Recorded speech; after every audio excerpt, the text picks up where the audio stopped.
Ils nous attaquent et en vérité mettent directement en jeu notre existence. Avant de vous laisser retrouver vos programmes, je veux encore vous dire, à titre d'exemple, que si 1% des téléspectateurs qui ont regardé nos émissions de fin de semaine donnaient chacun 120 €, nous serions sauvés, totalement libérés. Oui, TVL peut renaître plus forte. C'est vous seul qui décidez. Alors, mobilisez-vous et mobilisez vos amis. Vite.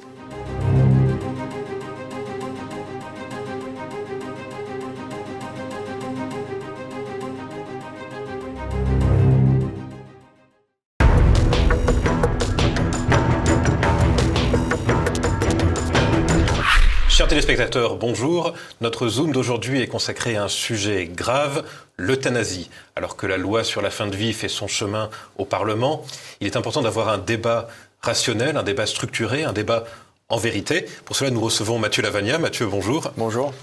Alors, vous nous présentez votre livre intitulé « L'euthanasie en débat », avec pour sous-titre « Peut-on donner la mort par compassion ?», un ouvrage publié aux éditions Salvator. Alors, l'idée est d'avoir un débat rationnel autour de ce sujet d'actualité. Commençons d'abord par une simple définition des termes. Qu'est-ce que c'est que l'euthanasie ? Qu'est-ce que c'est que le suicide assisté ? Et qu'est-ce que c'est que ce qu'ils appellent l'aide à mourir ? Oui. Alors c'est toujours bien dans un débat de société comme ça de bien commencer par redéfinir les termes pour savoir vraiment de quoi on parle. L'euthanasie au sens large, c'est l'acte qui consiste à provoquer intentionnellement la mort d'un patient en vue d'abréger ses souffrances. Alors on distingue l'euthanasie active et l'euthanasie passive. L'euthanasie active, ça va consister à provoquer activement la mort de ce patient en question, donc souvent en administrant un sérum. Et puis l'euthanasie passive, ça va être consister à administrer indirectement la mort du patient. Donc ça peut être un acte par omission, par exemple, si je retire à quelqu'un son oxygène ou l'hydratation et que j'ai l'intention que cette personne finisse par en mourir. C'est ce qu'on appelle une euthanasie, mais dans ce cas-là, elle sera passive. Donc ça, c'est pour l'euthanasie, l'acte de provoquer intentionnellement la mort d'un patient. Ça se distingue du suicide assisté. Le suicide assisté, c'est le patient qui s'auto-administre la mort et donc, par exemple, qui va prendre le médicament pour se tuer lui-même sous la surveillance du médecin. Et donc, la différence entre euthanasie et suicide assisté, c'est que dans le cas de l'euthanasie, c'est le médecin qui administre directement la mort. Et dans le suicide assisté, c'est le patient qui s'auto-administre la mort. Ouais, le médecin étant là juste pour superviser, voilà, en fait. Exactement. Donc en fait, dans ce livre, vous pointez surtout un argument central qui devrait normalement orienter le débat sur l'euthanasie. Oui, l'idée c'est de dire, réfléchissons à ce qu'implique la légalisation de l'euthanasie.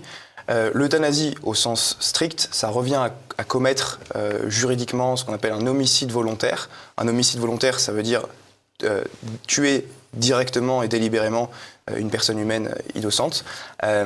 Et c'est incontestable, c'est-à-dire que même les partisans de l'euthanasie admettent dans leurs propres écrits que pratiquer l'euthanasie, c'est administrer directement la mort aux patients. C'est par définition, c'est lié à la définition. Alors la question, c'est est-ce que cette mise à mort est acceptable ? Moi, je dirais que tant qu'on n'a pas de bonne raison de remettre en cause le principe général qui dit que l'homicide volontaire doit être illégal, je pense que c'est un principe qui régit toute société. Tant qu'on n'a pas de bonne raison de remettre en cause ce principe, on doit considérer que le principe de l'illégalité du meurtre doit s'appliquer tout le temps, par défaut. Et donc c'est les partisans de l'euthanasie qui ont la charge de la preuve dans ce débat et qui doivent nous apporter des raisons positives pour essayer de justifier la légalisation de l'homicide volontaire dans certaines circonstances. Parce que selon le code pénal actuel, l'article 221.1, le meurtre est défini comme le fait de donner volontairement la mort à autrui. Or, l'euthanasie consiste à donner volontairement la mort à autrui. Et donc, juridiquement, du point de vue du code pénal actuel, légaliser l'euthanasie, ça serait équivalent à légaliser le meurtre. Et donc moi, ce que je dis aux partisans de l'euthanasie, c'est à vous de nous apporter des raisons positives de modifier ce principe général de l'illégalité du meurtre. Et donc, après, je traite évidemment dans un second temps de leurs objections sur l'argument de la souffrance, l'argument de la liberté, etc. Oui, en fait, il faudrait qu'ils apportent un argument comparable à ceux qu'on apporte pour justifier qu'on puisse tuer en légitime défense, qu'on puisse tuer à la guerre, qu'on puisse tuer dans les pays où c'est légal, du moins oui. par la peine de mort. Alors c'est pour ça que j'ai bien fait attention à dire que ça devrait être illégal de tuer délibérément une personne innocente. Et j'ai bien mis le mot innocent parce que effectivement il y a des exceptions par rapport au fait de tuer Et comme vous l'avez dit très justement, en cas de légitime défense, on peut repousser légitimement l'agresseur qui vient porter atteinte soit à notre intégrité personnelle, soit à celle de notre famille, par exemple, ou à nos proches. La légitime défense consiste à tuer quelqu'un qui est coupable. La guerre, pareil, quand on tue en cas de guerre, on tue quelqu'un, en tout cas dans le cas d'une guerre juste, on tue quelqu'un qui est coupable d'un crime, de s'être attaqué à notre pays. Et dans le cas de la peine de mort, on tue quelqu'un qui est coupable aussi d'un crime. Donc c'est très différent entre le fait de tuer quelqu'un qui est coupable de quelque chose et quelqu'un qui est innocent. Dans l'euthanasie, là, c'est quelque chose qui est différent de nature, parce qu'on tue un innocent. Alors voilà, il faudrait qu'ils apportent en fait des arguments assez solides. Et le problème, c'est qu'ils ont, nous sommes dans une véritable société du mensonge. Ils ont quand même fait l'exploit d'une loi, d'une proposition de loi où le mot euthanasie n'est même pas employé. On parle d'aide à mourir. Alors, d'où l'importance d'avoir un débat en vérité. Exactement. Et moi, je pense que le débat n'est pas en vérité parce que le langage est galvaudé par ceux qui veulent faire passer la loi. Justement, comme vous l'avez très bien dit, ils n'emploient pas les vrais termes qui sont euthanasie, suicide assisté, parce que ces termes, ils sont susceptibles de choquer l'opinion publique. Et c'est des termes assez cash, assez rudes. Et donc, ils préfèrent employer des termes plus doux, susceptibles d'apaiser l'opinion publique avec ce terme d'aide active à mourir. Et en fait, c'est quelque chose de déguisé pour dire que on va tuer la personne. Et donc, présenter la mise à mort comme une aide, c'est ça qui est bizarre philosophiquement, parce qu'une aide, qu'est-ce que c'est aider quelqu'un en philosophie ? C'est améliorer sa condition, c'est rendre cette personne meilleure. Donc la finalité de la médecine, c'est d'améliorer la condition du patient, c'est pas de détruire la vie du patient. Et donc, présenter le meurtre comme une aide, c'est là où on voit toute la perversion du langage qui est employé par nos adversaires. Alors, Jean, vous détricotez le langage trompeur, donc tous les mots qui sont couramment employés, compassion, c'est d'ailleurs le sous-titre de votre livre, aide à mourir, mourir dans la dignité, ce qui est très grave, parce que ça sous-entendrait qu'une personne gravement malade n'aurait plus de dignité, n'aurait plus de dignité intrinsèque. Si on dit qu'avoir recours à l'euthanasie, c'est mourir dans la dignité, qu'est-ce que ça veut dire ? Ça veut dire que ceux qui refusent de faire appel à cette aide active à mourir, ils meurent dans l'indignité, parce qu'ils ont refusé de faire appel à cette aide active à mourir. Donc c'est assez violent, en fait, pour ceux qui sont handicapés, par exemple, ou qui sont en fin de vie et qui disent « Non, moi je veux mourir d'une mort naturelle », dire « Légalisons l'euthanasie pour mourir dans la dignité », ça sous-entend qu'eux vont mourir dans l'indignité. Et donc c'est un message hyper violent qu'on renvoie dans la société en employant ces termes. En fait, en prétendant apporter une aide, en prétendant apporter une compassion, finalement, ils en viennent à culpabiliser certaines personnes, parce qu'une personne qui serait paralysée, ou qui serait âgée et en proie à une maladie d'Alzheimer, pourrait sincèrement penser qu'elle n'est plus digne. D'ailleurs, vous donnez cet exemple, dans un pays où l'euthanasie a été légalisée, un homme relativement âgé allait même jusqu'à demander à son médecin « Est-ce que j'ai encore le droit de vivre ?» suite aux pressions de ses proches. C'est ça. Alors ça, c'était en Belgique. C'est Tugdual Derville qui rapporte cette anecdote d'un médecin, d'un patient qui aurait dit à son médecin « Docteur, ai-je le droit de vivre encore un peu ?»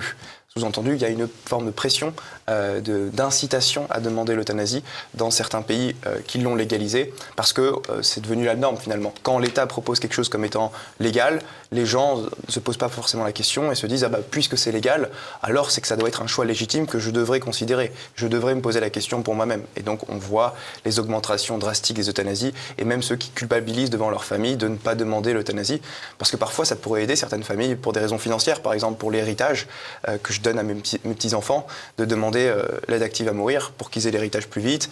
Il peut y avoir des dépressions aussi qui sont faites dans un sens comme dans l'autre pour inciter ses parents ou ses grands-parents à demander la mort. Et donc, moi j'espère qu'en France, on devrait, en tout cas je pense qu'en France on devrait éviter ça. Il faut l'éviter, parce que est-ce que vous pensez qu'avec cette proposition de loi qui va venir, on va l'éviter ? Je suis assez pessimiste malheureusement, parce que, alors là, même si ça a été accepté à l'Assemblée le 27 mai dernier, ça devrait passer au Sénat à la rentrée. Et le Sénat étant un peu plus conservateur que l'Assemblée, ça devrait pouvoir revenir à l'Assemblée. Il pourrait y avoir une alternance, en tout cas c'est pas sûr. On ne peut pas faire de politique fiction, mais le Sénat pourrait en tout cas faire blocage, ou en tout cas détricoter très largement le texte. Oui. Bon. Est-ce que ça empêcherait cette loi de passer ? Bon, ça, nous verrons bien. Mais bon, pour l'instant, on n'en est pas encore là. Et là, on a un texte qui est très permissif parce que l'euthanasie sera considérée comme une mort naturelle. Ils vont même pas, ils vont attribuer le décès de cette personne à une mort naturelle. Ce qui est, encore une fois, on ment sur les mots, ce que signifie le sens des mots. Quelqu'un qui meurt par euthanasie n'est pas mort d'une mort naturelle, c'est évident. Alors, justement, dans le cadre de la perversion des sens des mots, les militants pro-euthanasie vont souvent dans l'inversion accusatoire, disant que ceux qui défendent la vie seraient inhumains, que refuser l'euthanasie à quelqu'un serait inhumain. Eh oui, parce qu'ils utilisent le fameux argument de la souffrance. Autrement dit, vous, les anti-euthanasie, vous voulez laisser les gens mourir dans d'atroces souffrances à l'hôpital. C'est inhumain de faire cela. Ce à quoi je répondrai, évidemment que non. Nous aussi, en s'opposant à l'euthanasie, on s'oppose aussi à ce que les gens meurent dans des hôpitaux de manière inhumaine. Tout le monde est d'accord là-dessus en réalité, parce que nous on fait la promotion des soins palliatifs. Les soins palliatifs aident aujourd'hui à supprimer la douleur physique et psychique, parce qu'il y a à la fois un accompagnement médical et à la fois un suivi psychique, psychologique chez ces personnes en fin de vie. Et donc les soins palliatifs aujourd'hui permettent d'atténuer, de soulager toute douleur physique. En tout cas, c'est ce que disait le comité consultatif d'éthique à la préparation de la loi Claes-Leonetti en 2016. Et donc, même pour les souffrances les plus intolérables, il y a aujourd'hui ce qu'on appelle la sédation profonde, dans le cadre de la médecine, qui consiste à endormir un patient, à le mettre dans un état d'inconscience pour qu'il ne ressente plus la douleur. Et cette sédation peut être maintenue jusqu'au décès du patient sans provoquer directement et activement la mort, comme c'est le cas de l'euthanasie. Donc en fait, il y a un juste milieu à trouver entre le refus de l'acharnement thérapeutique d'un côté et la légalisation du meurtre de l'autre. Voilà. Oui, c'est-à-dire que cette question des soins palliatifs, elle était d'ailleurs dans une autre proposition de loi qui était débattue au même moment, ce qui est quand même assez paradoxal. Il y a une inquiétude quant à la légalisation de l'euthanasie, puisque dans les pays où ce mode de mise à mort est légalisé, les soins palliatifs reculent. On le voit au Canada. Il y a des centres de soins palliatifs où les financements sont coupés. Quand on regarde ce qui s'est passé dans les pays étrangers, Belgique, Canada, en fait, à partir du moment où ces pays ont légalisé l'euthanasie, du coup, il y a moins d'efforts, moins d'investissements dans les soins palliatifs. Et on voit qu'effectivement, les statistiques le montrent, les euthanasies montent et la prise en charge dans les soins palliatifs diminue. Et c'est le cas dans tous les pays, à ma connaissance, l'ayant légalisé, en tout cas pour les pays en Europe et au Canada et aux États-Unis. Et donc c'est assez dramatique pour les soins palliatifs. En général, ils veulent faire croire que les soins palliatifs et l'euthanasie sont parfaitement compatibles. En réalité, on voit que c'est faux. D'un côté, les soins palliatifs visent à accompagner le mourant dans sa dignité jusqu'à la mort sans la provoquer délibérément. Et l'euthanasie consiste à provoquer délibérément la mort, à tuer directement cette personne. Donc c'est deux philosophies et deux visions du monde complètement différentes. Alors, la question de la souffrance, ça nous fait revenir à ce chapitre intitulé « Réfutation de quelques affirmations courantes ». Parce qu'effectivement, il y a souvent des arguments qui relèvent un peu parfois de la discussion de comptoir. Des affirmations selon lesquelles l'euthanasie serait une minorité de cas, selon lesquelles si on ne légalise pas l'euthanasie, les gens iront la demander ailleurs. Bon. Et en fait, à chaque fois, vous revenez sur ces arguments qu'on entend souvent. Et qu'est-ce qu'il faut répondre à tout ça ? Les arguments qu'on entend le plus souvent, c'est effectivement, comme vous disiez, ça sera une minorité de cas, ou alors les gens iront voir ailleurs. Déjà, l'idée de la minorité de cas, en fait, elle est réfutée par les chiffres. C'est-à-dire que quand on regarde l'augmentation progressive des euthanasies en Belgique, aux Pays-Bas, au Canada, on voit toujours que c'est, je dirais pas une courbe exponentielle, parce que mathématiquement, ça serait pas rigoureux, mais en tout cas, c'est une courbe très très croissante. En Belgique, je crois qu'on a atteint en 2021 les 2700 cas, alors qu'on partait à 200 cas au début en 2003 ou en 2002. Et donc, on voit une courbe exponentielle. Aux Pays-Bas, je crois que ça fait 5,4% des décès. 5,4% des décès. Si vous appliquez ça à la France, j'ai fait le calcul, sur le nombre de décès en France de 2023, ça équivaudrait à 35 000 décès par euthanasie ou suicide assisté en France. Donc, est-ce que nous, on veut vraiment ça pour la France ? Je ne pense pas. Donc, je pense que ça ne concernera pas une minorité de cas. Et puis, bon, il y a d'autres arguments... Sur lequel aussi, c'est ma liberté personnelle. À la limite, voilà. si je souhaite mourir, que j'en fais la demande à mon médecin, ça n'obligera pas mon voisin à faire de même. Donc ça, c'est déjà... c'est beaucoup plus compliqué que ça. C'est beaucoup plus compliqué que ça, mais je pense que c'est quand même un des arguments principaux qui motive les partisans de l'euthanasie, c'est l'idée de « c'est mon corps, c'est mon choix ». Je fais ce que je veux de ma vie et c'est donc à moi de décider quand j'ai envie d'y mettre fin et d'éteindre la lumière, comme ils disent. Ce à quoi je répondrais que il n'y a pas un droit absolu à faire ce qu'on veut de son corps. Parce que si c'était le cas, alors il faudrait légaliser la vente d'organes, il faudrait légaliser les drogues dures comme l'héroïne, le cannabis, des choses comme ça. Or, en général, les partisans de l'euthanasie s'opposent quand même à la vente d'organes, à des choses comme ça. Donc eux-mêmes sont prêts à reconnaître qu'on ne peut pas faire tout ce qu'on veut de son corps. Deuxièmement, je répondrais aussi que si on était vraiment cohérent avec cette logique de « c'est ma liberté, je fais ce que je veux », alors il faut légaliser l'euthanasie en toutes circonstances, pour n'importe quelle raison que la personne juge légitime. Parce qu'après tout, si c'est ma liberté, si ça concerne que ma liberté, alors il n'y a même plus besoin des critères de souffrance physique. Je peux le faire si j'ai une déception amoureuse, une dépression. C'est ce que je dis dans le livre. Je dis, une personne qui est atteinte d'une déception amoureuse, qui se sent, un adolescent amoureux qui dit je ne peux pas vivre sans elle. On connaît tous des gens qui suite à un échec amoureux, se sentent dans une phase de dépression et donc veulent demander l'euthanasie. Ou des gens qui pensent avoir raté leur concours de médecine, par exemple, qui ont travaillé dur et dur toute l'année pour avoir une mauvaise place au concours. Une période de chômage un peu longue, des choses comme ça, chômage. Et donc, on n'arrive pas à sortir. Et donc si c'est ma liberté, ça veut dire que n'importe quelle raison que je juge bonne pourrait m'octroyer ce droit à demander l'euthanasie. Alors évidemment, les partisans de l'euthanasie ne sont pas prêts à aller jusque-là. D'ailleurs, ils mettent des critères restrictifs dans la loi. Mais le fait qu'ils mettent ces critères restrictifs, ça montre bien qu'eux-mêmes ne considèrent pas que la liberté est absolue. Sinon, ils ne seraient pas cohérents en mettant des critères restrictifs à cette liberté. Oui, et puis surtout, l'argument sur lequel c'est ma liberté personnelle, ça ne regarde que moi, c'est beaucoup plus compliqué. Ça regarde le médecin aussi. Oui, et puis surtout, les autres personnes peuvent être affectées. On le voit quand il y a des suicides, ça a parfois un effet contagieux. Les suicides de célébrités, par exemple, ont entraîné parfois malheureusement des vagues de suicides parce que peut-être qu'il y a un effet déprimant qui est communiqué. Si on voit que l'euthanasie... Si on voit des proches qui se font euthanasier, peut-être que du coup, on peut avoir soi-même l'envie de demander soi-même l'euthanasie. Vous voyez, c'est ce qu'on appelle un peu l'effet Werther. Oui, qui réfute l'idée que c'est un choix juste purement personnel et que ça n'influence personne d'autre. Et je pense aussi que la liberté personnelle a des limites dans le cadre de la médecine. C'est-à-dire que c'est pas parce que je demande X à mon médecin que mon médecin est tenu de réaliser X à mon égard. Donc, en gros, le médecin ne doit pas obéir à toute demande qui est faite de la part de son patient. Donc si je demande à mon médecin, par exemple, de me couper le bras parce que je me sens plus beau dans mon corps avec un seul bras, en disant c'est ma liberté, respectez mon choix, le médecin devrait évidemment refuser. Parce que la finalité de la médecine, c'est de soigner, c'est d'améliorer la condition du patient, c'est pas de faire des actes qui sont contraires à la santé du patient. Donc si un patient demande à un médecin de faire un acte contraire à sa propre santé, à son propre bien-être physique, le médecin doit refuser.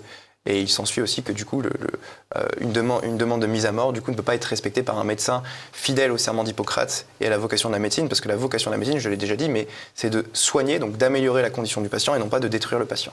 Voilà. L'euthanasie n'est évidemment pas un soin, n'en déplaise aux promoteurs de la loi euthanasie. Oui.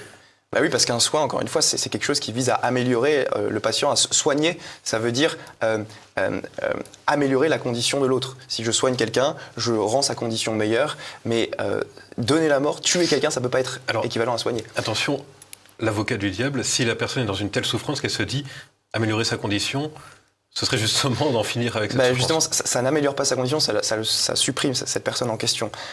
Donc, ce qu'on pourrait dire à cette personne qui est en souffrance, c'est de lui administrer les soins palliatifs et la sédation profonde. Parce que la sédation profonde, elle améliore la situation du patient au sens où elle enlève la souffrance, elle la met dans un état d'inconscience, mais cette sédation ne provoque pas directement la mort. Et donc, c'est très différent. C'est très différent au plan moral. Entre anticiper le fait que la mort va venir inévitablement comme un effet secondaire non désiré, et le fait, dans l'euthanasie, de provoquer activement la mort. Ça n'a rien à voir.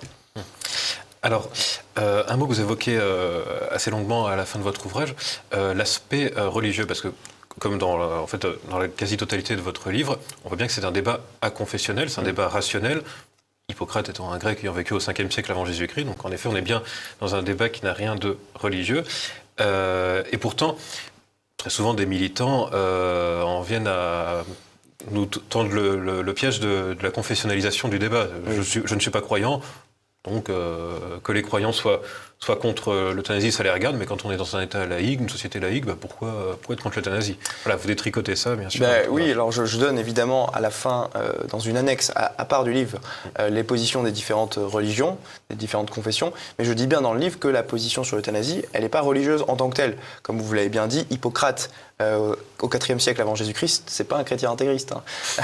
C'est quelqu'un qui a compris ce qu'est la finalité de la médecine, et donc le serment d'Hippocrate que disent tous les médecins avant d'exercer leur profession. Ce n'est pas une confession religieuse. Même le Code de santé publique aujourd'hui dit que le médecin n'a pas le droit de provoquer intentionnellement la mort. Je ne pense pas qu'on puisse accuser le Code de santé publique d'être un intégriste religieux. Pareil pour le Code pénal et pour la Déclaration universelle des droits de l'homme. Est-ce qu'on va dire que c'est quelque chose de religieux? Je ne pense pas. Je pense qu'il y a plein de personnalités qui s'opposent à l'euthanasie, même s'ils ne sont pas chrétiens. Michel Houellebecq en est un bon exemple. Michel Houellebecq pense qu'une civilisation qui légalise l'euthanasie perd tout son droit au respect, comme il le dit. Michel Houellebecq, encore une fois, c'est pas un chrétien.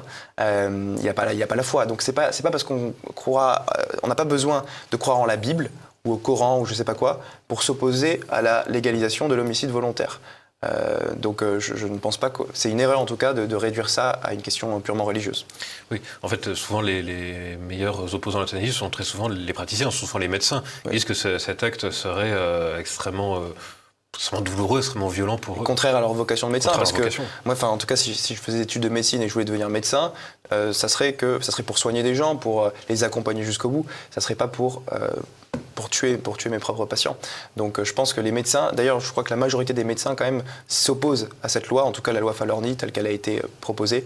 Il y a le comité consultatif de l'ordre des médecins qui avait fait un rapport en 2022 pour dire que majoritairement ils s'y opposaient. Et je comprends que pour eux ça pose un gros problème de conscience. Donc effectivement. Alors, il y a 2 points sur lesquels il est important de retenir dans cette proposition de loi. C'est le cas de l'objection de conscience, qui finalement est malmenée puisque les médecins sont obligés de diriger le patient vers un autre praticien qui lui accepterait de faire la piqûre fatale. Et il y a aussi le cas du délit d'entrave, qui est comparable au délit d'entrave à l'avortement. Oui. Alors que peut-on dire là-dessus de cette véritable dérive liberticide ?